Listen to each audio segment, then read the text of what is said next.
Okay, this is day 122, part 3. And the obvious question is, if there is a Hezbollah type operation going on in Florida, and somebody like an Oliver, a Joaquin Oliver, and a team of maybe 3 or 4 or 5 was doing the drugs down to Venezuela, a team like Oliver, not Oliver himself, but if that was happening, where would they be going? I mean, the Awans obviously had weapons going to Iran. They had weapons going to Benghazi. With the Libya situation, they had weapons going to Syria. They had weapons going to try the Turkish coup. And they've had weapons going to Honduras in the past, in 2009, for Hillary's first coup. Where's the next coup? Well, he's from Venezuela. So I'm predicting Venezuela. That's where, you don't put all these containers and put all these weapons in all these cars and containers for them not to go somewhere. You would have to go to places where the Secretary of State is saying, he's warning the president, just leave. We're about ready to handle that, he says. That's the Secretary of State saying that, not me. Okay, quickly, let's move to the disruption again. Here's the 13 nationals and the 3 Russian entities. But if you really drill down on it, it's very weak. It's talking about this Tennessee GOP Twitter handle that, did tweets basically. More than half of the tweets were after the election.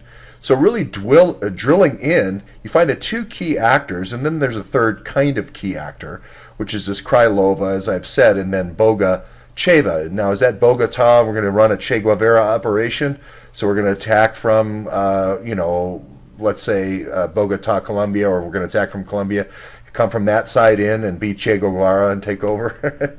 That's fanciful thinking, but these are the 2 key actors in this disruption campaign in the United States. The third one comes in a little bit later, is this Bovda. And then they both come in April of 2000. These 2 key people come in April of 2013.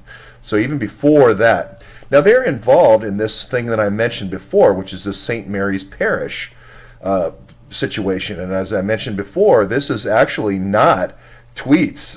This is not tweets at all.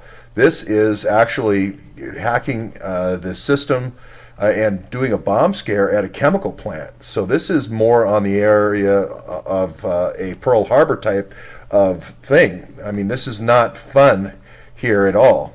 This is very serious. Now, what's interesting is the news isn't covering this, even though Nadler, who sits on the Intelligence Committee in Congress, talks about this being a Pearl Harbor situation. He doesn't mention this situation in St. Mary's Parish. In where? Centreville. Now, the reason I've been saying Centreville so many times is, let's say I had Russians all over the world, okay? And let's say I had them associated with a Colombian chemical plant that goes back and forth to Colombia. Maybe I'm taking blacktop down to Colombia and I'm bringing something back in it. This is called crumb rubber. I've actually gotten pretty involved in the process of making crumb rubber and shredding it and then pulverizing it and all that. And this going the other direction, what goes in the other direction from the ship that takes this crumb rubber, these old tires basically, to this plant? We don't know yet.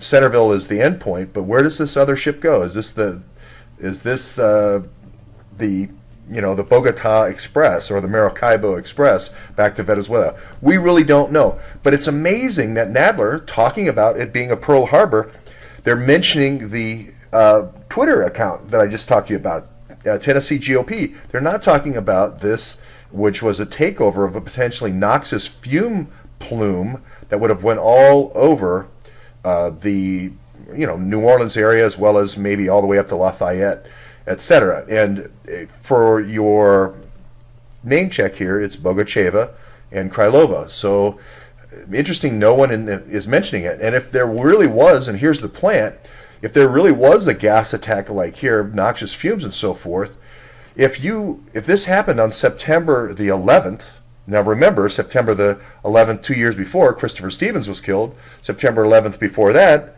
we had a sort of an event occur in, I believe it was Libya. And all around the world, we've had September 11th attacks, with bombings and so forth. So certainly, this is a significant event here in 2014. What did the FBI do, Andy McCabe do, as the head of terrorism, Strokes, Priestap, the gang, Comey, etc.? All these people are in power. What did they do about this? Now, Rod Rosenstein just signed an indictment, but Rosenstein was in the Justice Department as well as all these current cast of characters in Uranium One. What did they do about this noxious plume, or these Russians that set off this noxious plume? You haven't heard anything at all in the news about it. Okay, let's just talk about Centreville, Virginia, and the reason why I said Centreville and I don't say Centerville, even though that's the pronunciation. If I have Russian spies all over the world, and I basically took that over with the fall of the Soviet Union, in Europe, this is going to be pronounced Centreville, and that's the center of town. In most French-speaking or Africa, etc. So you're going to teach people kind of the word for center of town, especially with Russians who are dealing with the different alphabet. They're moving in different places. So if you're going to establish pockets in the United States, you're going to do Centreville, Maryland. You're going to do Centreville, Virginia. Now, why would I say they're organizing in Centreville, Virginia? Okay, well, Centreville, Virginia is the National Reconnaissance Office, right? That's in Chantilly. This is where our good friend is, Teresa Grafenstein, right? Here's Centreville, 4 miles away. Now, we talked about Centreville in Maryland. This is the Centreville in Virginia. Now, this is, for those who don't know, the National Reconnaissance Office.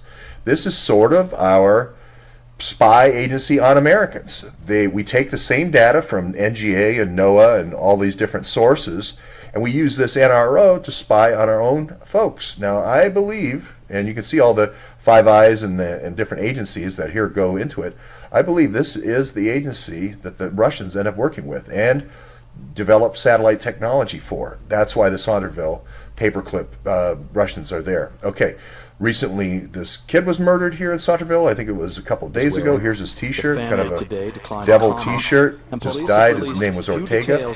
I'll stop that. There was the police chief of Fairfax County, and now we're going to go to actually back to Centreville, Centreville, Louisiana, and look at the guy who was there, which is Rodney Alexander.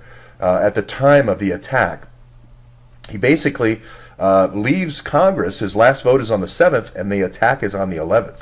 He's moving to the Department of Veterans Affairs. Now, he introduces a lot of bills in Congress which talk about the rights for the VA. Your rights for the VA. It reminded me very much of Laurel Everly and the EEO lawsuit type of thing, making sure that you have the rights to the VA. So if you don't remember the VA and Seth Rich, here's the MedStar Hospital. Right over here, it's interesting, they call it the red and green team. They don't call it the VA Center. It's right here. Okay, and then there, of course, is Lou's City Bar and Grill, and I think I would see somebody walking up and down Georgia Avenue. Okay, you might remember me going to those locations. Okay, but if you're going to target something in an insurgency beyond a small insurgency, you really want to go big, you're going to have to target it on a national basis. The thing about the VA is it's a $2.7 trillion debt that's been accumulated by the VA, and they've gone from 9 regions in 2015, and they're transitioning to these 5 regions here. So this is going to be an important region. Now, where the Region 4 headquarters is, when they had 9, just think of 9 to 5, the movie with Dolly Parton. They had 9, now they're moving to 5.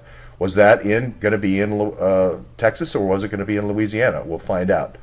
Okay, so quickly moving on, the program is called My VA. That's the whole process, this transformation process. Okay, so just getting a few entities down here. Here's the Washington facility here, the VA that I showed you, 50 Irving Street, close to where Seth Rich died.